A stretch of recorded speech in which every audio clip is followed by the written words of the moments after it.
Seja bem-vindo. Está começando o podcast Pelo Amor de Deus. Pelo amor de Deus! Pelo amor de Deus!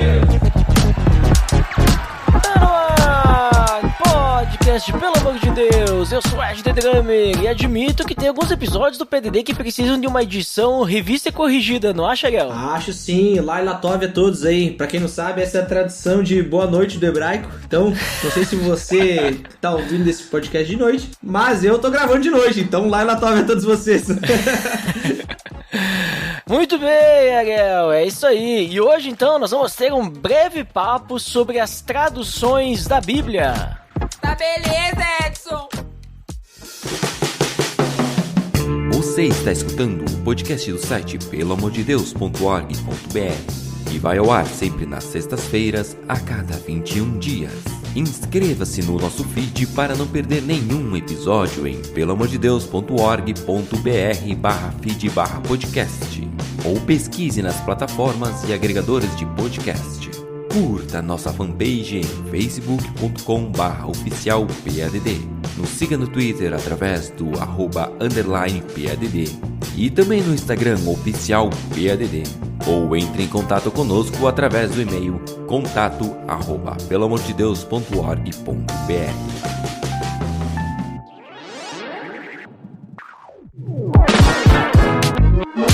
Então, Ariel, como comentado, nós vamos conversar hoje sobre as traduções da Bíblia, né? Como que hoje nós podemos ler a Bíblia na nossa língua, obviamente, né? Tradução, né? Então, já dando aí, né, um parecer sobre o que vamos falar, mas é importante, Ariel, nós explicarmos o que é uma tradução, né? Tipo, o que compreende uma tradução, o que é isso, e também às vezes a gente ouve falar, tem tradução, tem versão, paráfrase, o que são essas coisas? Tem diferença de uma para outra? Tem algo que, ou é tudo a mesma coisa, com nome diferente? O que tu pode nos dizer sobre isso? Essa é uma questão bem importante, né? Muitas vezes até eu e o Ed aqui estávamos conversando em off sobre a tradução e versão, né? Até mesmo porque em pesquisas que a gente fez aqui, a gente não tem muito uma definição de tradução e versão como coisas distintas, né? A gente até consegue entender de alguma forma, eu pelo menos consigo entender, tradução como algo bem fiel àquilo que foi escrito, né?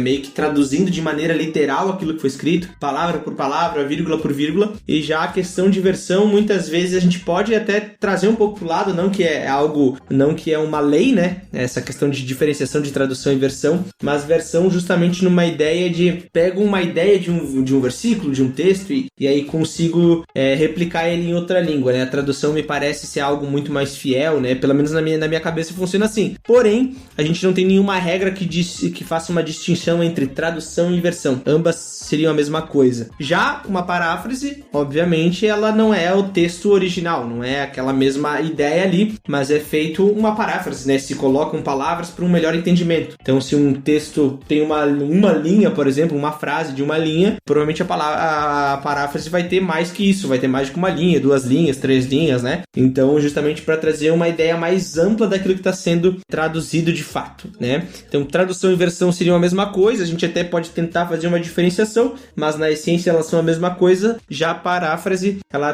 tenta dar um complemento para aquilo que está sendo traduzido, né? Então essa seria a ideia que a gente tem aqui de tradução, versão e uma paráfrase, né?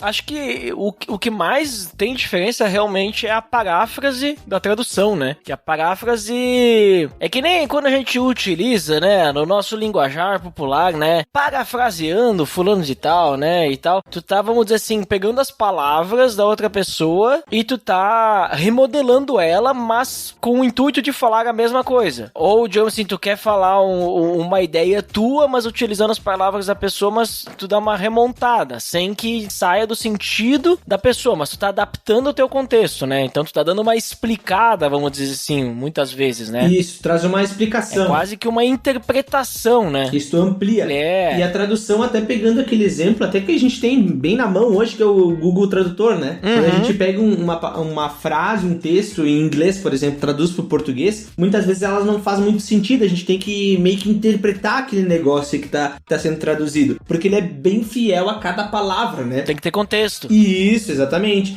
Já a questão de possivelmente uma versão, né? Uma versão do inglês trazendo pro português. A gente vai trazer aquela ideia original, sem modificar muitas coisas, mas a gente não adiciona nenhum argumento, nenhuma explicação em cima disso. Já a paráfrase viria ali, se eu fosse fazer uma diferenciação entre as três, né? A paráfrase viria como algo, já com uma explicação dentro dessa própria tradução, né? Tentando ser um texto mais autoexplicativo, né? Uhum. E inclusive, sabe que eu fui dar uma pesquisada, né? Porque a gente vê aí, tem bíblias, depois a gente vai entrar um pouquinho mais nas diversas, né? Mas tem bíblias que tem tradução, né? Tá no nome, né? Do tipo. E tem umas que é versão, né? Versão tal. E daí eu fiquei pensando, cara, mas tem diferença? Claro, cada uma delas tem diferença que a gente vai comentar logo mais. Mas eu digo assim, nesse nome, né? Por que uma usa o nome versão, outra tradução? E aí, tipo, dei uma pesquisada sobre essa parte, assim, né? Até fora da Bíblia, assim, se tem diferença. E, basicamente, assim, quando a gente vai fazer tradução de textos e tudo mais, livros e tal, a única diferença que tem é que tradução é quando, por exemplo, assim, nós falamos português. Então, eu vou pegar aqui um texto em inglês e eu vou traduzir para o português, né? Agora, quando eu pego um texto que nós temos em português e eu preciso transformar ele em inglês, como, por exemplo, sei lá, eu tenho um menu do meu restaurante, mas eu preciso colocar também em inglês embaixo, sabe? Então, eu vou fazer uma versão, né? Tipo, é uma tradução também, né? Eu tô traduzindo, só que como eu tô traduzindo para uma outra língua que não a nativa, aí eles chamam de versão, né? Só para diferenciar. Então, tradução é quando tu traz, né? Inclusive, tradução, né? Não, nada a ver. E versão é quando eu verso, né? Eu levo, não, nada a ver. Mas faz até um sentido, porque eu tô pegando aqui, por exemplo, pegar o menu ali, né? Do restaurante. Eu tô pegando meu menu em português e eu tô fazendo uma versão dele, né? Uma versão que vai também falar a mesma coisa, só que numa outra linguagem, numa outra língua, né? Só que eu acho que na Bíblia não tem nada a ver isso aí. Acho que, sei lá, que nem tu falou, elas são muito parecidas e acho que se a gente pensar ali tradução como algo meio que literal, né? E versão como algo ali que já pega um pouquinho de contexto e tal, acho que até ajuda a gente a se entender um pouquinho melhor, né? Isso, até porque, assim, quando a gente vai ver as nomenclaturas das próprias Bíblias, a gente não vai ver diferenciação de versão ou tradução, né? Isso não vai, para os tradutores da Bíblia, né? O versionista, sei lá, da Bíblia, a gente não tem essa diferenciação entre tradução e versão. Mas a gente tem uma diferenciação entre as equivalências que cada versão traz, ou cada tradução traz. Porque existe a equivalência formal e a equivalência dinâmica, tá? Equivalência formal é quando uma versão da Bíblia, uma tradução da Bíblia, ela procura seguir o texto original, traduzindo palavra por palavra. Foi isso que eu trouxe no início, né? Meio que tentando fazer uma diferenciação entre as duas, embora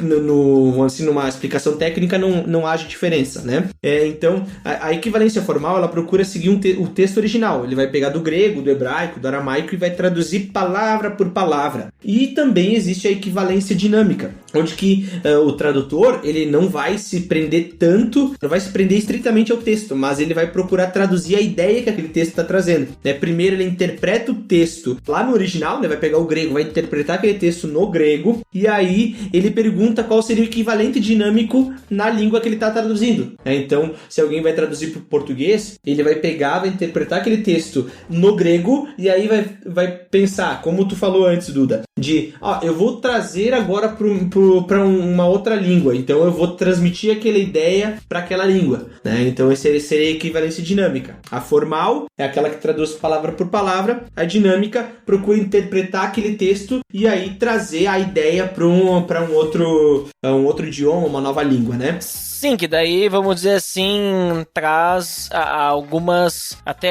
às vezes até alguma interpretação, né? Porque tá pegando ali o contexto. Porque tem palavras, né, que tem mais de um significado, né? E tem várias palavras também que tem o mesmo significado. Então, aí, muitas vezes tu precisa ali, vamos dizer assim, se eu traduzir literalmente, não vai passar a ideia que ele tá trazendo dessa palavra. Sei lá, a gente tem o clássico, né, as palavras no grego lá pra amor. Nós temos vários tipos de amor no grego, né? Então, sei lá, a gente tem o clássico texto lá de Pedro lá, tu me amas, é tudo amor, né? Tudo me amas, né? E aí tu acaba perdendo um pouquinho da ideia aí, pelo menos o que a gente tem ali da diferença, né? Poderia ter usado outra palavra, sei lá, Pedro, tu gosta de mim? Não sei se ia também impactar, né? Porque também, se a gente for analisar esse texto ali, o foco principal dele não tá nem nas palavras, né? Tá em outra questão. Então, daqui a pouco, os tradutores resolveram, vamos traduzir por isso aí mesmo que vai estar de boas, né? Isso, e até tem palavras, como tu falou assim, elas têm vários significados, e tem palavras na nossa língua, ou até mesmo palavras que tinham na língua grega ou na língua hebraica, aramaica, que elas não têm um equivalente direto na nossa língua, né? Então, assim, pega o exemplo de quando a Bíblia fala que Deus se entristeceu. Se Deus se arrependeu, não se entristeceu. Nas nossas versões a gente vê, né? Deus se arrependeu. Só que a ideia ali é muito mais do que se arrepender, é muito mais puxado para o entristecer do que para se arrepender, né? Então, a gente vê que existem palavras lá atrás que elas eram muito mais carregadas de significado e de vários significados, né? De peso e importância, que hoje no português, ou no inglês, ou no espanhol, ela não tem as palavras não têm um certo peso como elas tinham lá atrás. Então, como tu vai traduzir isso? Então, por isso se usa uma equivalência formal, se usa uma equivalência dinâmica, muitas vezes vão ter palavras ali que elas não vão ter tradução, porque elas não têm um equivalente na nossa língua, e aí tem que se fazer toda uma manobra para então encaixar aquela tradução para aquele idioma que está sendo traduzido, né?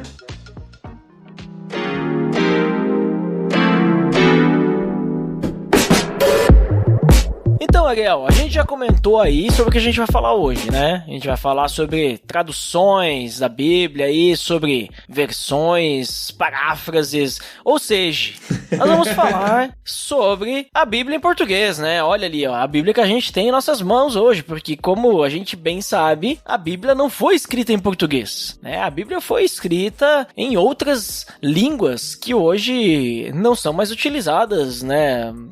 Ou melhor, são utilizadas sim, né? Porque tem um monte de gente que estuda. Até eu tô estudando. Tô aprendendo o alfabeto grego e hebraico, mas tô engatinhando.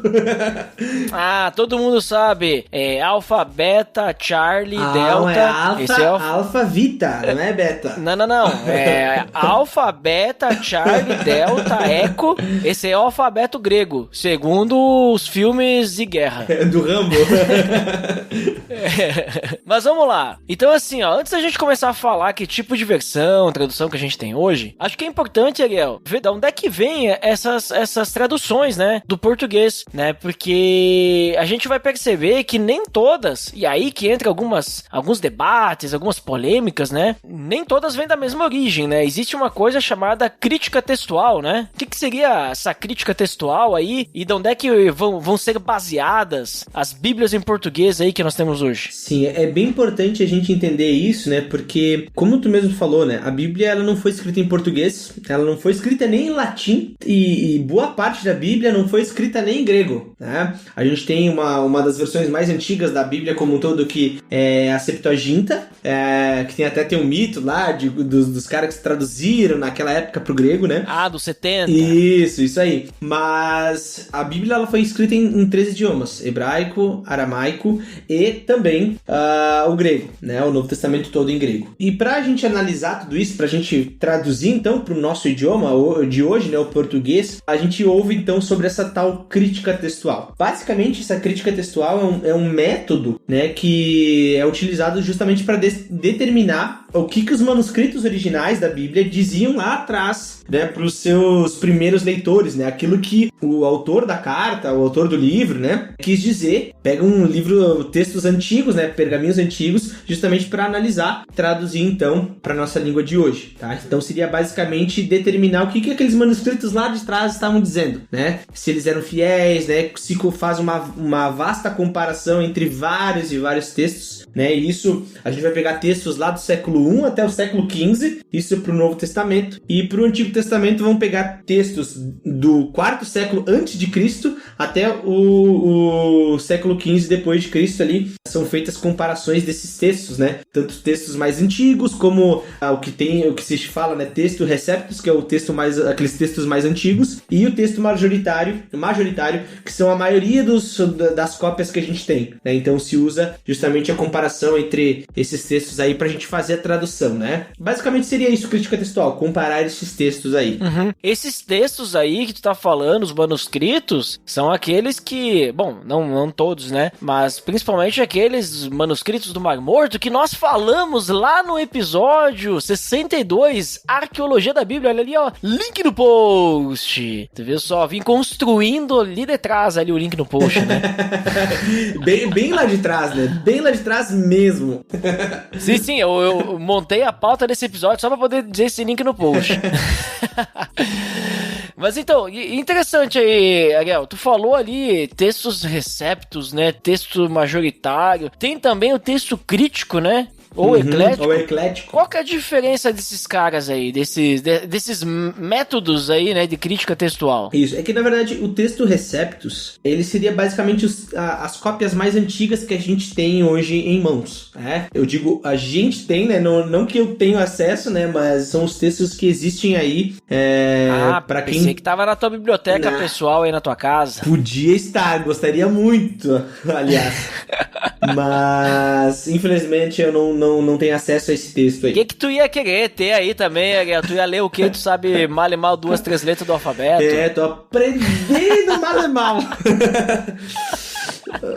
Mas assim, o texto recepto basicamente seriam essas cópias mais antigas, né? Onde a vasta maioria das traduções, versões, né, são baseadas nesses textos mais antigos, onde que muitos vão adotar ali como se eles tivessem um peso, maior autoridade sobre o que é a palavra correta, né? Então, tem textos que são de alguma região, textos que são de outra região, textos que são mais novos. Então, esse texto receptus aí, ele basicamente seriam os manuscritos mais antigos que a humanidade, né, hoje, o mundo de hoje tem acesso. Já o texto majoritário seria justamente como o nome já diz, né, a maioria, né? Então, a gente vai ver ali milhares, centenas, milhares de textos antigos, manuscritos antigos, que também eles são várias cópias, provavelmente, desse texto receptus, né?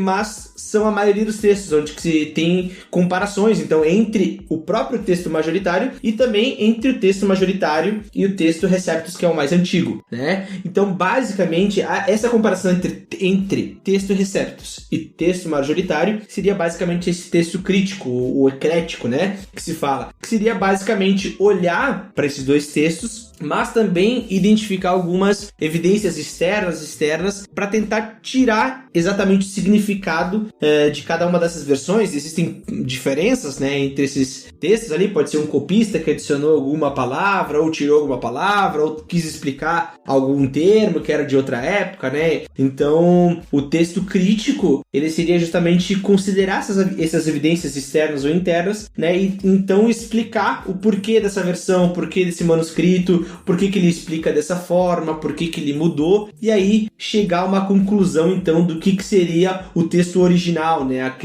Qual que seria a origem das outras traduções que tem ali dos outros manuscritos, né? E aí, ali que começa ali os debates, né? Nas versões aí que existem, porque a gente vai ter versão que vai utilizar um método, né? Outra versão que vai utilizar outro método, e aí os caras vão dizer assim, não. O que vale é só essa versão, essa tradução aqui que utilizou textos receptus. Ah, não, porque a melhor aqui é o texto crítico. E assim vai, né? Daí o pessoal fica nesse negócio. Não, porque essa tradução que vocês fizeram nova aí não vale, porque tá usando texto crítico, né? Essa não é boa, né? E aí complica. Só que aí tu vê, né, Ariel? Eu peguei um exemplo aqui, né? Que é isso aqui, obviamente, que Google, né? Tipo, eu não sou um grande estudioso, mas o Google tá aí, então só para fins de curiosidade, né? João 5,4, né? Tem aquele texto que diz ali, porque descia... Eu vou até ler aqui, ó, na nova versão internacional. Fica atento à versão que tu tá lendo, hein? Vamos ver se ela é correta. Olha aí, vou ler na nova versão internacional, ó. Ele diz assim, ó, de vez em quando descia um anjo do Senhor e agitava as águas. O primeiro que entrasse no tanque, depois de agitadas as águas, era curado de qualquer doença que tivesse, né? As outras também tem, tá? Todas têm, mas só que ali que tá. As que usam o texto crítico, tá? Ela... digamos assim, tem uma anotação, né? Avisando, ó, muitos manuscritos não têm esse texto. Por quê? Porque no texto crítico esse versículo não existe, né? Ele tem no texto Receptus, ele tem, por causa que é o mais antigo.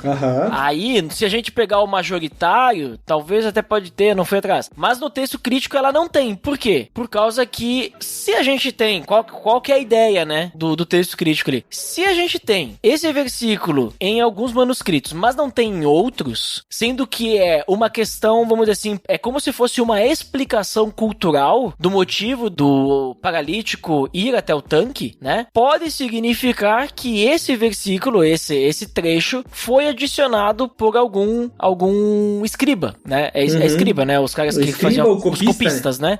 O copista, né? Então é mais provável que ele acrescentaria uma explicação e não que ele removesse uma explicação. Tipo, se o texto já vem com a explicação, não faria sentido ele remover a explicação. Não. O meu texto aqui eu vou copiar, mas esse aqui eu não quero copiar porque eu acho que não serve. Não, isso não é tão provável. O mais provável é que ele tá copiando. Ah, mas o pessoal não entende porque o cara tem. Daí o cara foi lá e adicionou, né? Isso. E aí, né, o cara tá pecando, né? O cara...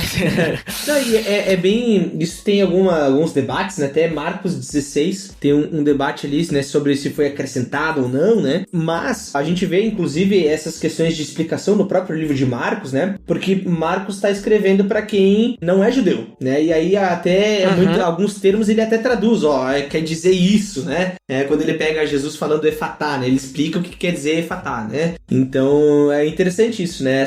Muitas vezes essa explicação ela pode ser interpretada e aí vem justamente essa ideia do texto crítico de analisar, poxa, será que é alguém que está tentando explicar o que está acontecendo ali, né? O próprio autor está tentando explicar, ou foi algum copista que tentou depois explicar porque não fazia parte daquele contexto, talvez as palavras ali não deixavam muito bem entendido, né? Então é bem interessante isso, né? Como é feita essa avaliação, né? Mas aí, então, Ariel, que versões, traduções, paráfrases nós temos hoje? E o que diferencia elas? Eu creio que a gente não vai conseguir falar de todas, né? Mas acho que a gente poderia falar ali das principais aí, as mais conhecidas, mais usadas aí. O que tu poderia me dizer aí sobre o que a gente tem hoje em português? Certo. Eu levantei algumas traduções aqui. Eu confesso que dessas aqui, só tem uma que eu não tinha ouvido falar, né? Pelo menos nunca tive contato, nunca li, né? Essa Bíblia. Eu vou falar alguns nomes aqui, né? Provavelmente a maioria vai ser bem familiar de vocês. A gente tem Almeida Revista e Atualizada. Essa disparada é uma das mais famosas, né? A famosa ARA, né? Eu até tenho um professor de seminário que fala que essa aqui é a versão celestial.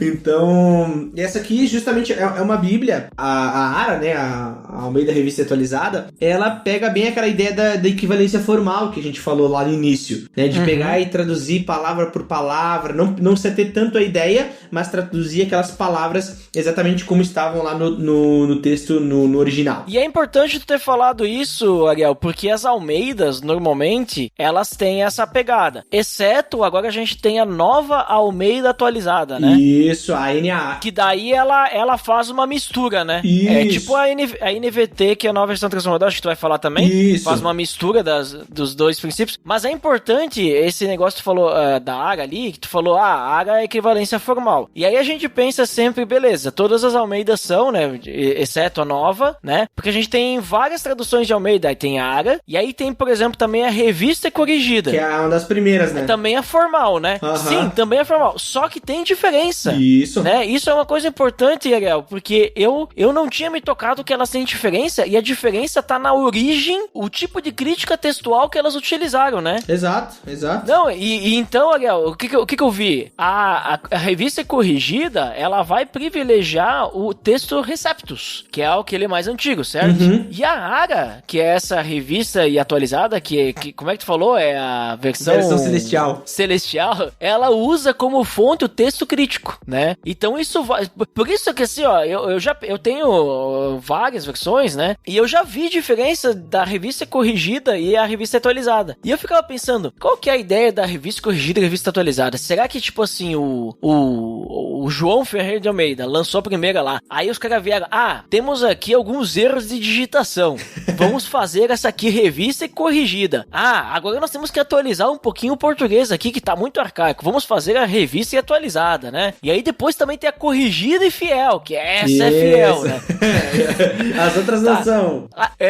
Não, daí eu pensava que era uma coisa assim, mas não tem nada a ver com isso. Na verdade, é que é uma nova versão, é uma nova tradução, né? Se a gente utilizar a tua ideia de tradução e versão, né? Que ela é equivalência formal, né? Isso. Então, uma nova tradução, só que ela é baseada em cima do texto crítico. E aí eu disse, cara, explodiu mente, assim, isso faz todo sentido, porque ela tem elas são parecidas na sua linguagem um pouquinho arcaica, vamos dizer assim, ela é mais formal, mas só que ela tem um pouquinho de diferença na sua... na tradução em si, né? Exatamente. A gente vai ter, como tu falou, a nova Almeida atualizada, a gente vai ter a revista corrigida, né? A gente vai ter uma Bíblia que é a Bíblia que eu utilizo como Bíblia principal hoje, que é a Bíblia da Almeida século XXI, que eu acho muito boa essa tradução. E ela é, como tu falou também da NAA, ela é meio que um meio termo entre equivalência formal e equivalência dinâmica, né? Ela já vai, não é tanto quanto a ARA ou a revista corrigida, né? Mas ela já vai um pouco também pra ideia. É moderninha essa aí, né? É moderninha, é século XXI, né?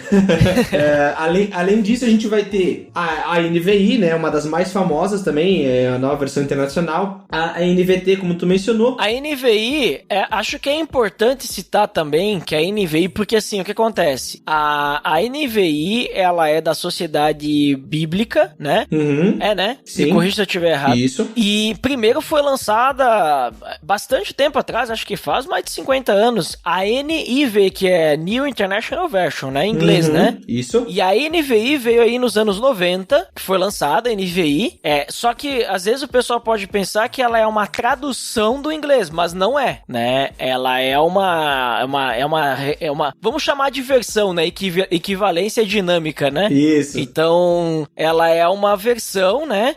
Que ela foi traduzida dos manuscritos originais, né? Então, não é do inglês, né? Só pra ficar claro, né? Porque às vezes o pessoal também tem um certo preconceito com a NVI, mas o preconceito com a NVI, na verdade, é por causa que ela usa texto crítico. Mas eu acho uma boa tradução, né? Eu também, eu acho uma das melhores. Isso, assim. ela é de fácil compreensão e ela, vamos dizer, ela não cai no campo da paráfrase, né? Querendo ou não, por mais que ela transmite a ideia, não é aquele negócio assim, tão formal como é uma Almeida, mas ela é uma versão assim bem fiel, né? Eu não vejo grandes problemas nela. Por mais que eu goste mais hoje da Almeida século XXI, né? Aham. Mas aí tu ia citar mais uma versão aí, depois da NVI? Além disso, a gente tem a NTLH, também é a nova tradução da linguagem de hoje, né? E que inclusive a NTLH é mais antiga do que a NVI, né? É verdade.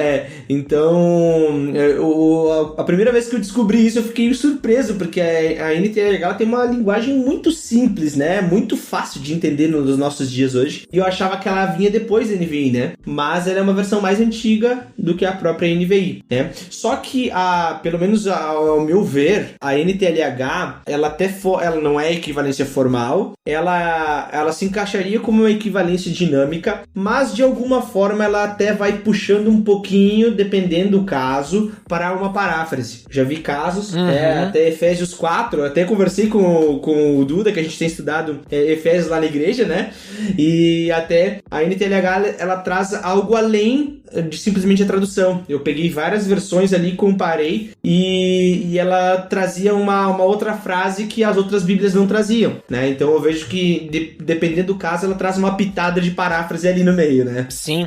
Que a NTLH, o propósito dela é ser uma linguagem mais simplificada para pessoas que, vamos dizer assim, têm mais dificuldade de se concentrar, dificuldade de entender. Então a ideia dela não é pra gente usar essa tradução, né? Essa versão para estudo bíblico, né? Isso. Mas é pra te ler de forma corrida e tal, né? Porque realmente, ela é bem pobre, assim, se a gente pegar versículo a versículo pra fazer uma análise e tal, né? Uma exposição, ela é bem pobre. Isso, ela perde bastante. E o problema daí, nesse caso, é que como ela vai tentar resumir não, mas ela vai tentar explicar, né? Deixar claro, esclarecer. Simplificar, né? Ela vai tentar simplificar, então vai ter um pouquinho de interpretação, né? Uhum. Então, dependendo aí, né, tipo, da linha teológica, pode ter coisas aí que vão sair um pouquinho da linha aí, da doutrina da igreja, sei lá, né? Uhum.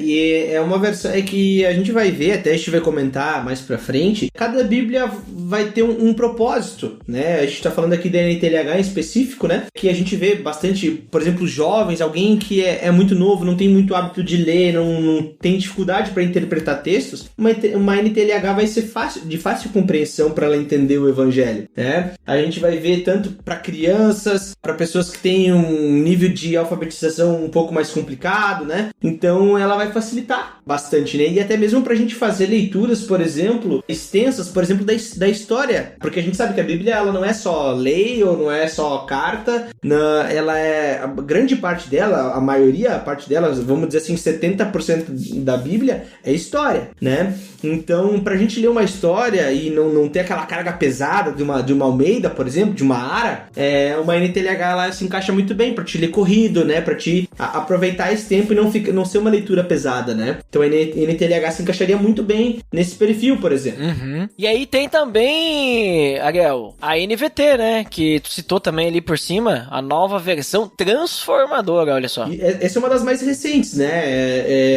Eu ouvi falar dela há pouco tempo, já tive alguns contatos, eu não tenho ela em casa, mas normalmente quando eu vou fazer algum estudo bíblico, eu puxo, pelo menos nem que seja no YouVersion ali, ou algum site, né? Eu sempre procuro dar uma olhadinha pra ver o que ela diz, né? Então, mas também acho uma versão bem interessante, assim, eu acho ela de fácil compreensão, até mais, de uma compreensão até mais fácil do que a NVI, por exemplo, né? Acho ela bem interessante mesmo. Sim, eu tenho essa daí, Ariel. Inclusive, teve um dos anos aí que eu fiz, tipo, plano pra ler a Bíblia toda no ano, eu li toda a NVT. E eu vou te dizer, assim, olha, eu gostei bastante, assim, ela é uma versão também, mas ela não é tão...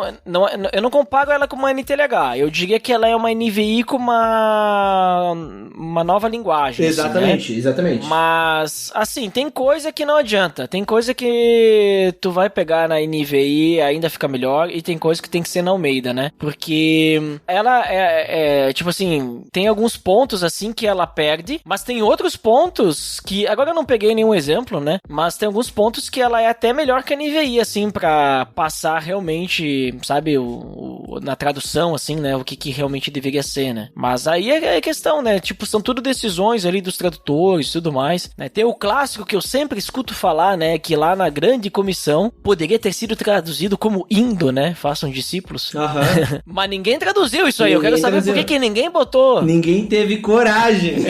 Ninguém teve coragem, né? E tu falou ali, Ariel, do YouVersion, né? Tipo, se a gente pegar o bibliaonline.com.br, cara, tem muita tradução aí, ó. Ó, tem Almeida Corrigida Fiel, revisada impressa bíblica, revista atualizada, revista corrigida 1969, Nova Almeida atualizada, NAA, né? A NVI, NVT. Não tem bíblias católicas também, né? É católica, Sociedade Bíblica Britânica, se tu vai no YouVersion, aí o YouVersion vai ter... Bíblia de Jerusalém, King James também, é uma versão que mesmo hoje ela é bem famosa, eu tenho uma King James aqui em casa, também são a Bíblia do Rei Tiago, né? Então também é uma das bíblias provavelmente que foram mais comercializadas no mundo, é a versão da King James, né? Só tem um detalhe, é a mesma coisa da NVI, né? Às vezes a gente pensa, então foi traduzida da King James, a Bíblia, né, mais famosa aí e tal, em inglês. Não, ela usa como base a King James em inglês, né? Mas ela tem a tradução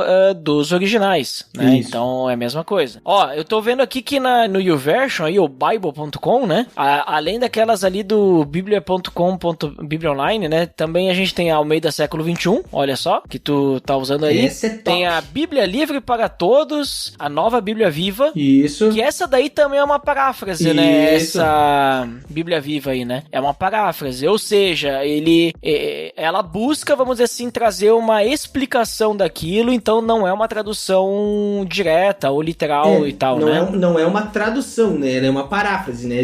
Não é. Tanto a Nova Bíblia Viva como também a Mensagem, que é uma... Eu me lembro a primeira vez que eu ouvi falar da Mensagem, nossa, parecia que era cada canto alguém queria ter a Mensagem, né? Que era a melhor Bíblia do mundo, né? Mas justamente ela é uma paráfrase e ela traz, eu acho que ela fica muito mais leve de ler, porque parece que parece que alguém explicando pra gente, como se a gente estivesse ouvindo alguém explicar, né? Obviamente que tem uma interpretação em cima dessa Bíblia, né? Não é uma tradução puramente dita, mas ela é, por exemplo, para te ouvir como audiobook, por exemplo, né? Hoje tem aquele aplicativo que eu uso aqui, que é o The Pilgrim, tem várias versões. Eu, normalmente, quando eu ouço em audiobook, eu ouço em NVT, né? Eu não leio, mas ouço em NVT. E a Mensagem também, pra ouvir ela como um audiobook, por exemplo, ouvindo na voz de Cid Moreira, nossa, é show demais.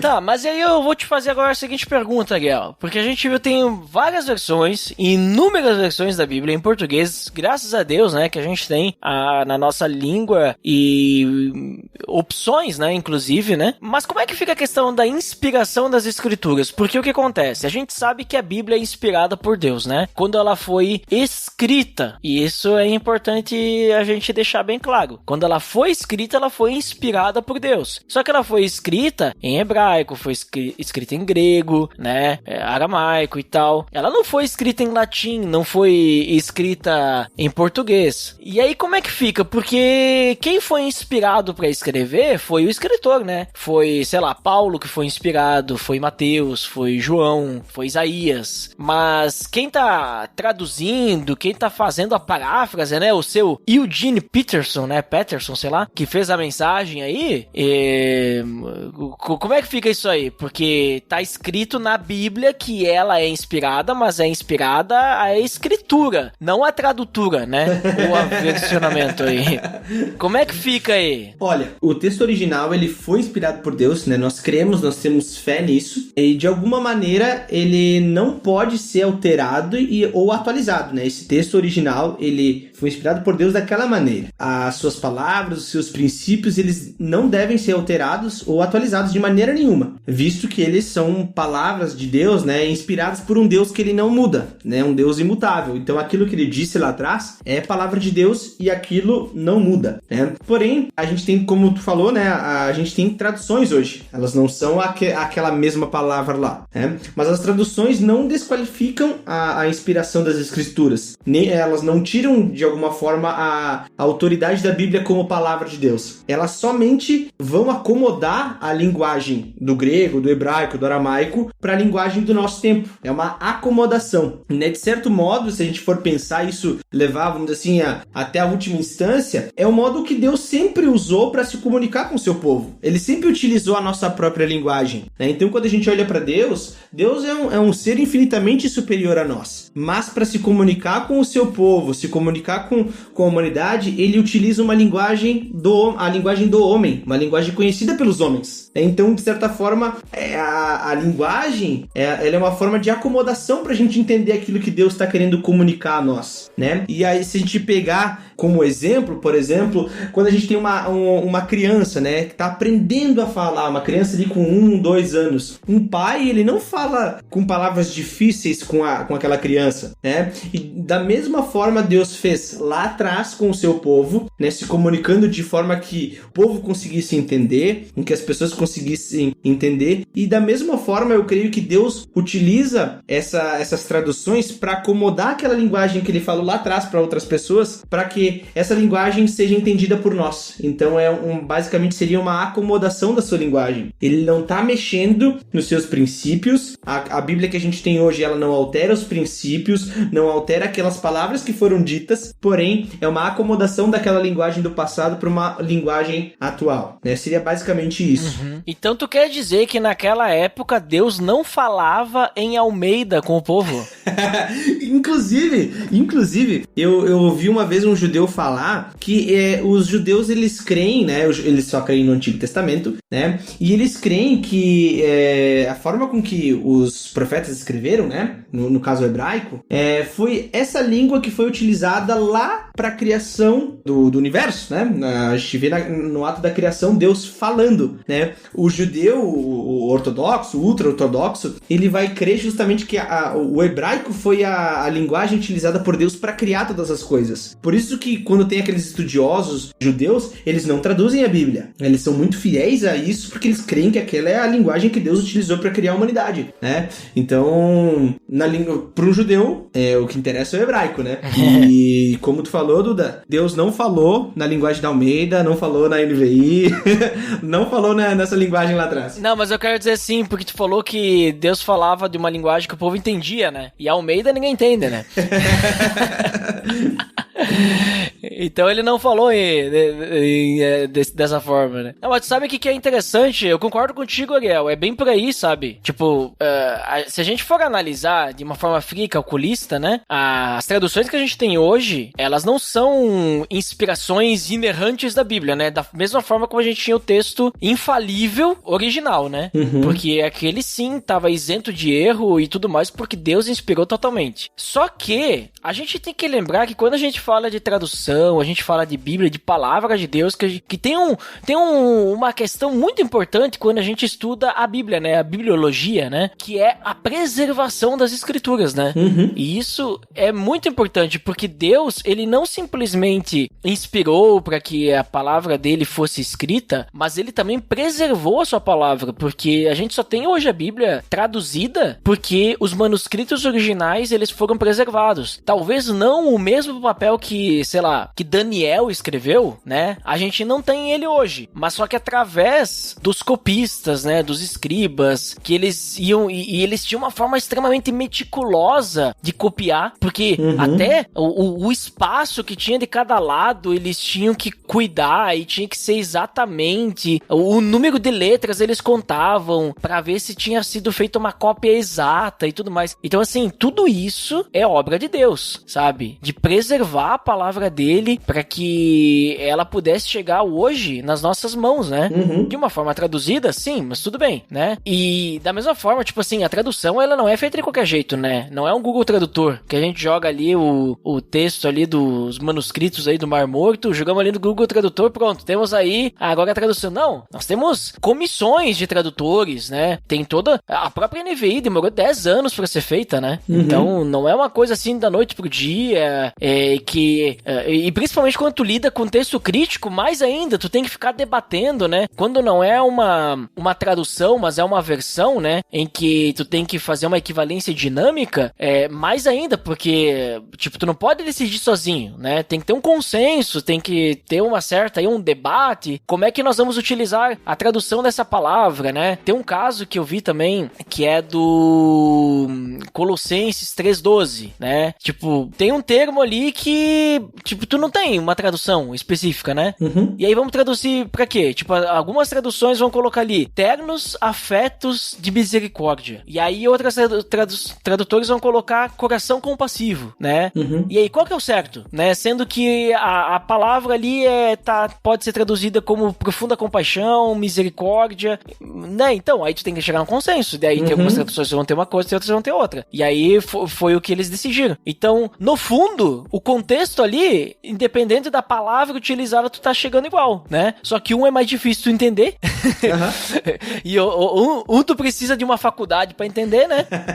O outro é mais fácil, né? Então, eu creio, assim, que indiferente de todas essas questões, uma coisa também que a gente não pode deixar de lembrar é que nós temos o Espírito Santo pra nos orientar e compreender corretamente cada parte das escrituras, né? Que nós temos hoje em português, né? Então, Então acho que isso faz com que, quando a gente vai ler a Bíblia hoje, ela seja infalível, continue sendo infalível, né? Tipo, na nossa forma de ler a palavra, né? Porque quem vai nos guiar vai ser o Espírito Santo. Porque a gente entende, né? Que, tipo, mesmo se a gente for leitor de hebraico e de grego, e a gente pegar o manuscrito original, se a gente não tiver o Espírito Santo, a gente não vai entender nada. Exatamente. E uma coisa, eu até estudando para gravar esse podcast, eu fui ver uma entrevista do diretor executivo do grupo lá da Sociedade Bíblica do Brasil, né? E uma frase lá desse diretor, né, que é o Ernie Seiber, para mim ficou marcado, eu achei bem interessante, né? Que foi perguntado para ele, né, por que as traduções, elas são importantes, né? E aí, por que são sempre feitas novas traduções e por que elas são importantes? E ele disse assim, que é para que a Bíblia continue sempre dizendo a mesma coisa que diz lá nos originais, né? Então, exatamente, eu achei isso muito interessante porque a gente tá num período, a gente sempre esteve num período onde que a linguagem ela é alterada muito, né? Muito rápido. Se a gente pegar termos que eram usados nos anos 80, nos anos 70, são coisas que a gente não usa mais, né? A linguagem ela vai se reformulando, ela vai se atualizando e, querendo ou não, se a gente, como tu mesmo falou, a gente vai pegar uma pessoa que um jovem de 15 anos, ele vai ler Almeida pela primeira vez, ele não vai entender quase nada, né? Justamente porque a linguagem alterou, a linguagem se atualizou, né? Então é muito importante terem novas traduções, novas versões, justamente para que fique uma compreensão mais fácil para o seu povo, né? E para que mais pessoas possam ter acesso ao Evangelho, né? Então as palavras apresentadas na Bíblia lá naquele tempo, elas precisam transmitir a mesma mensagem no nosso tempo. E a mesma mensagem que foi transmitida aos leitores originais, ela tem que ser transmitida no nosso tempo, que somos pessoas de localidades completamente diferentes, né? A gente está hoje na América do Sul, no século 21, né? E aí a gente está falando de um texto que ele foi escrito no século I para o pessoal lá do Oriente Médio. É completamente diferente. Então, essa linguagem ela tem que se acomodar à nossa localidade, ao nosso tempo. Não estou dizendo que tem que ter uma Bíblia para cada lugar, né? Mas justamente uma compreensão que fique fácil para que todos possam entender o verdadeiro Evangelho. Aquela mesma mensagem que foi dita há 2000 anos atrás tem que ser transmitida de alguma forma nos nossos tempos, né? A linguagem ela pode ser alterada, porém a mensagem ela tem que permanecer a mesma. Então, isso que é muito interessante, né? A Bíblia, ela foi inspirada por Deus no seu original. E a gente pode ter a confiabilidade, a gente pode confiar na autoridade da Bíblia como palavra de Deus hoje, justamente porque a gente sabe que a linguagem, ela pode ter sido alterada, mas a mensagem, ela mantém a mesma, né? A linguagem, ela pode ser atualizada dia após dia. Como a gente vê nos nossos tempos, né? Nós mesmos mudamos a nossa própria linguagem. Porém, a mensagem da Bíblia, aquilo que ela pregou lá atrás, e graças a Deus, como tu falou, Deus tem preservado muitos manuscritos antigos pra gente conferir, pra gente bater, realmente, será que é isso que tá querendo dizer? Então, a mensagem permanece a mesma ainda hoje, ela permanece viva ainda hoje, né? Isso que é muito bacana nos nossos dias. Uhum. E Ariel, deixa eu te fazer uma outra pergunta agora. Olha só, quando eu estudei sobre bibliologia muito tempo atrás, porque não parece, né, minha voz de um jovenzinho, mas eu já, né, ainda não cheguei numa idade muito avançada, mas estamos indo. Ainda existe um jovem aí em ti, hein? Sim, ainda existe um jovem. Eu sou jovem. Mas olha só,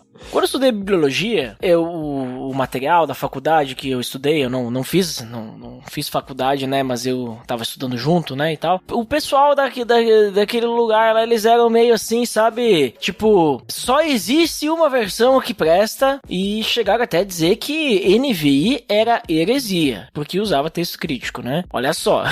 Aí eu vou te perguntar, é por aí mesmo? Existe uma versão ou tradução, né, que é menos fiel? Tem alguma que é melhor, que é mais fiel, que, vamos dizer assim, as outras não podem ser consideradas? Ou a gente pode utilizar várias traduções, versões e até mesmo dar uma passeada aí pelas paráfrases, às vezes o outro? Olha, eu creio que as Bíblias que a gente falou antes, elas possuem propostas diferentes, né? E justamente elas devem ser utilizadas cada uma para o seu fim, né? A gente até caiu mais em cima da NTLH para falar disso, mas isso meio que cabe para todas as Bíblias, né? O ideal legal, né, ao meu ver, é justamente comparar essas várias versões, principalmente quando a gente está falando de estudo bíblico, né? Comparar várias versões, creio que isso vai ser mais saudável para nossa compreensão, visto que a gente vai conseguir captar várias nuances ali do texto, né? Então, essa comparação vai nos trazer uma compreensão mais completa do texto que a gente está estudando. Porque é aquela questão, a gente falou antes sobre equivalência formal e equivalência dinâmica, né? Equivalência formal pegando palavra por palavra e a dinâmica trazendo a ideia. E se a gente for pegar uma versão, por exemplo, a ARA, que é uma equivalência formal, ela vai traduzir palavra por palavra, mas eu não entender nada, né? Será que ela está sendo tão eficaz na minha vida? Né? Então a gente tem que se fazer esse questionamento. Ah, mas aí eu pego uma Bíblia então com uma equivalência dinâmica, mas que ela não, talvez ela não está sendo tão pontual, não está, vamos dizer assim, sendo tão direta ou tão profunda na minha vida. Será que ela realmente está sendo relevante? Então por isso que eu acho que é bem interessante a gente fazer a comparação entre Bíblias, entre versões, né? Traduções que elas têm esse peso mais formal, que elas vão pegar aquelas palavras e tentar ser o mais fiel possível a cada palavra, a cada termo, a cada peso que foi escrito lá atrás, e também comparar com versões, com traduções que justamente elas têm uma linguagem mais leve, né? São de uma compreensão mais tranquila, né? Então, justamente pra gente comparar, porque muitas vezes a gente pode passar despercebido por algumas coisas que o texto diz, porque justamente aquilo, a versão que a gente tá lendo, ela não tem um peso tão forte como ela deveria ter, e ao mesmo tempo a gente também fazer o outro balancear pelo outro lado, que é, eu tô entendendo o que eu tô lendo, então acho que é bem interessante. Eu tenho minhas preferências. Eu vou dizer assim, hoje, como eu falei, a minha Bíblia principal é Almeida século XXI. Eu tenho gostado muito. Ela é uma linguagem um pouco mais pesada. Não é tanto como a revista atualizada, como a revista corrigida ou a corrigida fiel. Mas ela é uma versão que eu tenho me identificado muito. Porém, eu tenho comparado sempre ela com, principalmente assim, a que eu mais comparo é com a NVI. Porque a igreja onde que eu congrego, a NVI é meio que a versão oficial da igreja, né?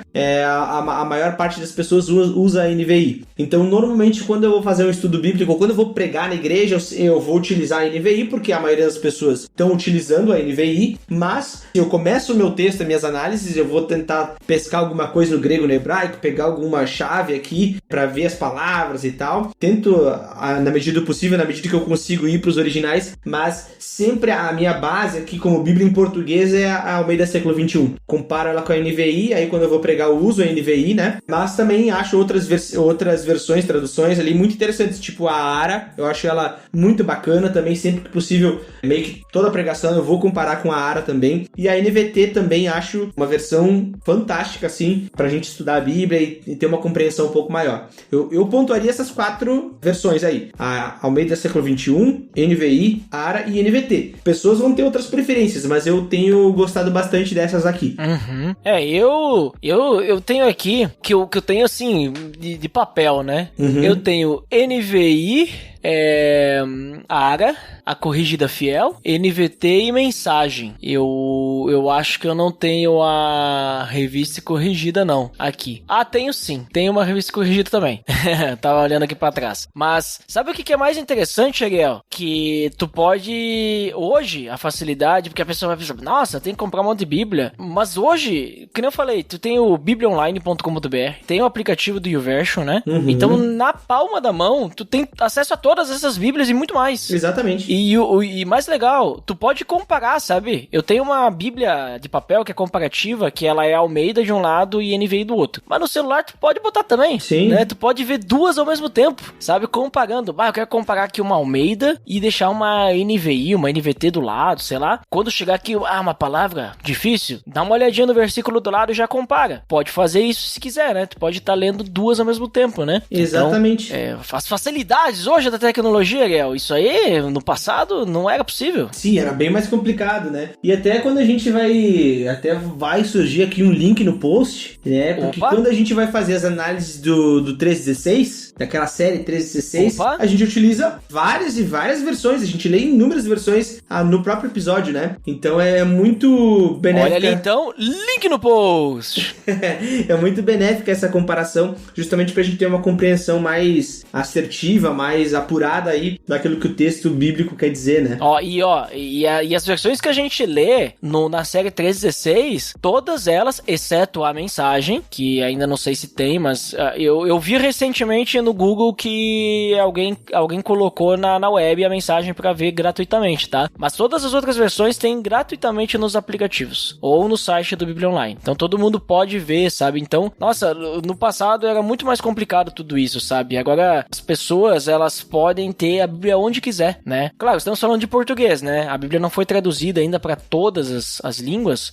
Tem muitos dialetos e tal, né? Mas tem muitas línguas já. E isso é uma maravilha, né? Tipo, os pessoal fica brigando, porque tem que voltar aí pro grego, pro hebraico. Mas, gente, a gente tem que fazer a palavra de Deus ir adiante, né? Isso que importa, né? Não vamos perder aí a raiz do evangelho só porque alguém traduziu, né? Na realidade, a gente só tá propagando mais o evangelho. A gente tá fazendo aí o ID.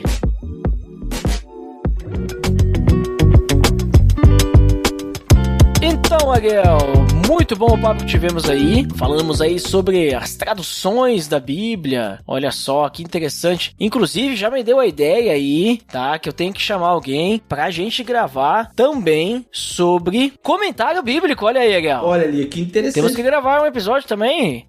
Dá dicas sobre comentários bíblicos, né? Temos vários aí. Bíblia de estudo. Tu pode participar. Isso, Bíblia de estudo, né? Nesse sentido, Bíblia com comentário, né?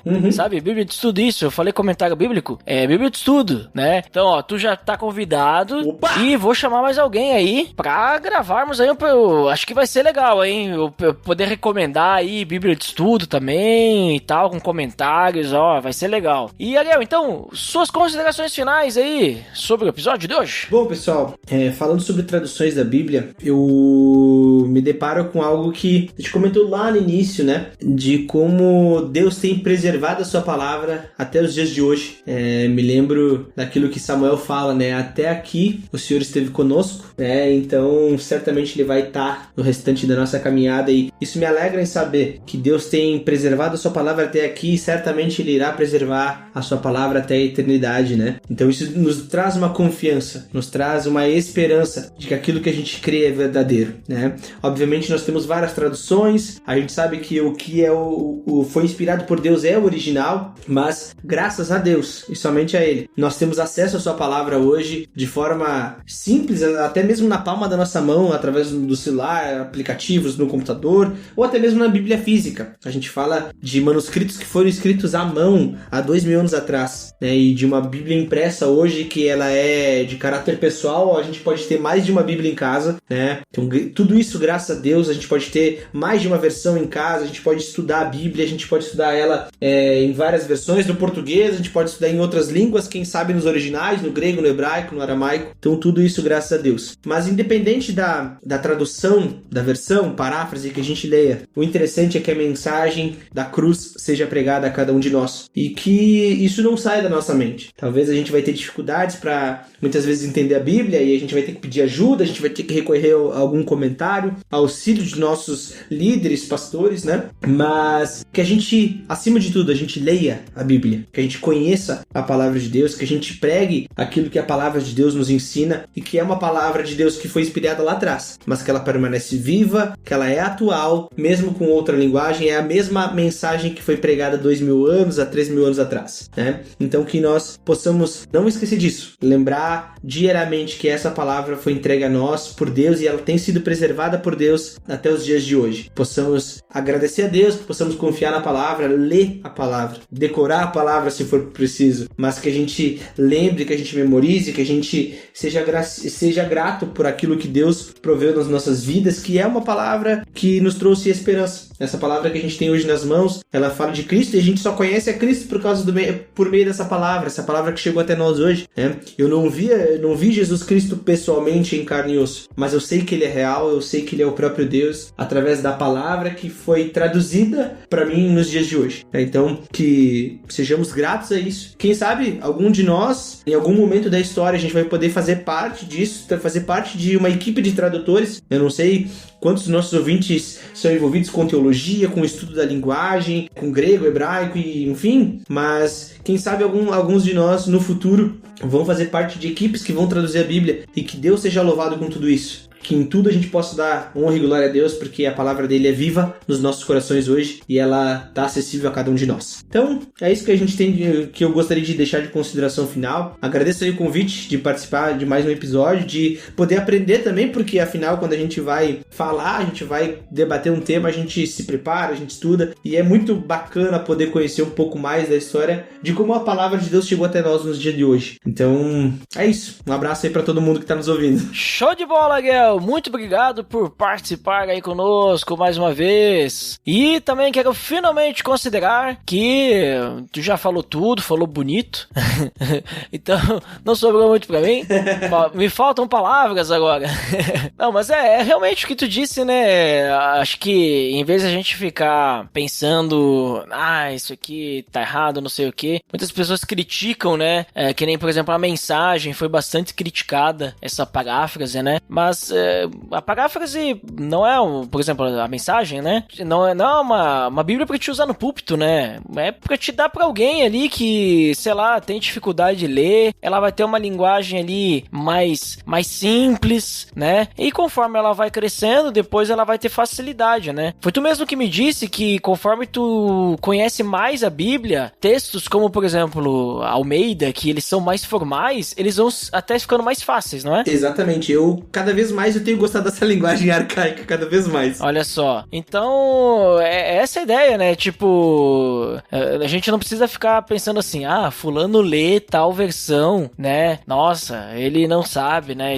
Obviamente que, dependendo a tradução que a gente vai ler, a simplificação muitas vezes nos faz perder um pouquinho do peso, né? Eu nunca esqueço daquele caso de Romanos 12, o finalzinho dele, né? Que a NTLH dá uma tranquilizada assim no texto, e a NVI vai lá, né, diz lá, porque se tu fizer bem a seu inimigo, você vai amontoar brasas vivas sobre a cabeça dele, né? E aí esse negócio de brasa viva é uma coisa assim que, não é muito claro, tu tem que entender um pouquinho de contexto e tal, isso, aquilo. A NTLH vai lá e simplifica, mas aí tu perde todo esse peso, né? Tipo, fica muito simplificado, né? Mas aí são questões de tradução, né? O texto em si de Romanos ali, dizendo ali que a ideia qual que é? Olha, tu tem que fazer bem pro teu inimigo. Se ele tiver fome, dá de comer. Se tiver sede, dá de beber. Isso tá lá, não tá perdido. Então, a ideia, o contexto, a mensagem, ela tá lá. Ela não é perdida. Só, vamos dizer assim, a escolha das palavras, às vezes, parece que, vamos dizer assim, tu não tá amontoando brasa viva na cabeça do cara, né?